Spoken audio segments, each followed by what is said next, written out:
మనకు central government గారు medical council వాళ్ళు 50 సీట్లు మేము పులివెందులకు అలాట్ చేస్తామని చెప్పినా కూడా 50 సీట్లు మాకు వద్దని చెప్పి ఎన్నిక పంపించి అక్కడ ఉన్న గత ప్రభుత్వంలో ఉన్న సామాగ్రిని గుంటూరు తరలిస్తున్నారంటే అంటే ఇక్కడ కొత్త సామాగ్రి కానీ సోమిత కానీ చంద్రబాబు నాయుడుకి లేదా?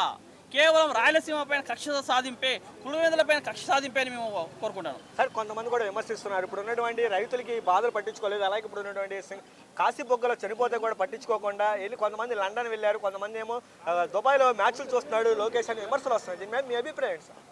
వాస్తవమే. మనకు మొన్న వచ్చిన తుఫాను ముందైతే కన్నా తెలుగుదేశం పార్టీ మీడియా కానీ పచ్చమిడిగా చేసిన హడావుడి అంతా ఉంది. అంతే తుఫాను ముందు చేసిన హడావుడి తుఫాను తర్వాత బాధితుల్ని రైతులను ఆదుకోవడంలో, పంట నష్టపరిహారం అంచనా వేయడంలో, వాళ్ళకి నష్టపరిహారం అందించడంలో కూడా, కనీస నష్టపరిహారాన్ని కౌంట్ చేయడంలో కూడా ఈ కూటమి ప్రభుత్వం పూర్తిగా ఫెయిల్ అయింది.